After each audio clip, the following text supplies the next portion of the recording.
सम्मन की आत्मा ही सुल्तान इब्राहिम अदहम की आत्मा थी। 600 वर्ष पूर्व सर्वशक्तिमान कबीर साहब जी काशी वाराणसी में अवतरित हुए थे। उस समय दिल्ली निवासी सम्मन नाम के चूड़ी विक्रेता ने अपनी पत्नी नेकी और पुत्र शिव के साथ कबीर परमेश्वर से दीक्षा ली थी। वे बहुत अच्छे भगत थे, परंतु गरीब भी बहुत थे।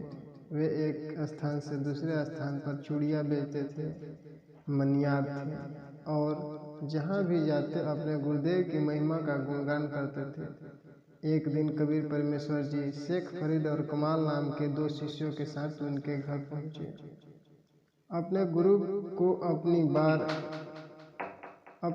को पहली बार अपने घर आया देखकर सम्मन, नेकी और शिव बहुत अधिक खुश हुए। उन्होंने गुरु जी को घर में सम्मान के साथ बैठाया और उनसे भोजन खाने के लिए पूछा। नेकी ने सम्मन को एकांत में ले जाकर बताया कि उसके घर में आज खाने को कुछ भी नहीं है, जिससे वह अधिक चिंतित हो गया। सम्मन ने अपनी बीवी नेकी से कहा कि वह जाकर किसी से आटा उधार मांग ले आए। आज हमारे घर पहली बार हमारे गुरु जी आए हैं। नेकी ने सम्मन से कहा कि मैं गई थी, उन्होंने देने से मना कर दिया। मैं अपनी चुनरी लेके भी गई थी, इसके बदले कुछ आटा दे दो, परंतु चुनरी फटी होने के कारण नहीं दिया।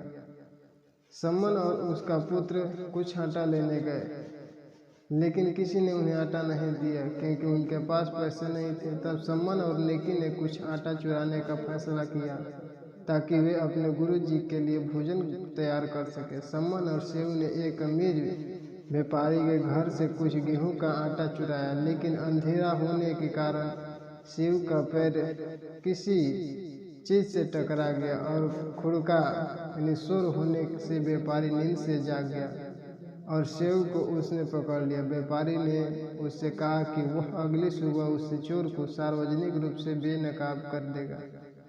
शिव ने आटे की पोटली, जिसमें लगभग 3 किलोग्राम आटा था, बाहर फेंक दिया। सम्मन आटा उठाकर अपने पुत्र शिव को वहीं छोड़कर अपने घर चला गया।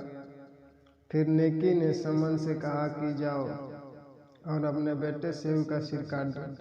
सम्मन वहां दोबारा गया और कोठरी के छोटे से छेद में से आवाज लगाई, बेटा शिव, एक बार बात सुन। तब शिव ने व्यापारी से कहा कि एक बार मेरे पैर की रस्सी थोड़ी ढीली करना, मेरे पिताजी कुछ कहना चाहते हैं। सम्मन ने कहा, बेटा कल ये व्यापारी तुझे राजा के सामने ले जाएगा और तुझे चोर कहेगा। हमारे गुरु जी की बेइज्जती होगी और कहेंगे कि गुरु जी चोरी करवाते हैं। बेटा मैं तेरा सिर काट देता हूँ, गुरु जी की बेइज्जती नहीं होगी। शिव ने सम्मन से कहा कि पिताजी, यदि आपने मेरा सिर नहीं काटा तो मैं समझूंगा कि आप मेरे पिता नहीं हो, मैं किसी और का जाया हूँ। यह सुनते ही सम्मन के शरीर में करंट सा लगा और उसने शिव का सिर काट दिया। अमीर व्यापारी डर गया और शव को अपने घर से बाहर घसीट कर झाड़ियों में डाल दिया और घर को लिप पोत कर सो गया। नेकी ने सम्मन को अपने बेटे शिव का शव लाने को कहा। सम्मन ने व्यापारी के घर बाहर खून के निशान देखे, जिन्होंने देखते हुए बेटे के कटे हुए सिर के साथ धड़े भी उठा ले आया और उसे घर में एक अलमारी में रख दिया। नेकी ने गुरु जी और घर आए अन्य 2 मेहमानों के लिए भोजन तैयार किया और भोजन को 3 थालियों में परोसा। कबीर परमेश्वर ने नेकी को 6 थालियों में खाना परोसने को कहा। सम्मन और नेकी यह छिपाने की कोशिश कर रहे थे कि उनका बेटा अब जिंदा नहीं रहा, लेकिन ईश्वर सर्वज्ञ है। अपने गुरुदेव के निर्देशों का पालन करते हुए नेकी ने आखिरकार 6 थालियों में भोजन परोसा। तब परमेश्वर कबीर ने कहा, आओ शिव जी मिलो, यह प्रसाद प्रेम, शीश कटत है चोरों को साधो के निक्षेम।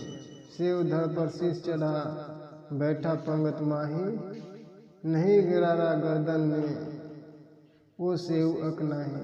तुरंत ही शिव का धड़ शीश पर लग गया और गर्दन पर कटे का निशान भी नहीं था। सर्वशक्तिमान कबीर परमेश्वर की कृपा से शिव जीवित हो गया। फिर सभी छहों ने एक साथ खाना खाया। सतगुरुदेव की जय हो।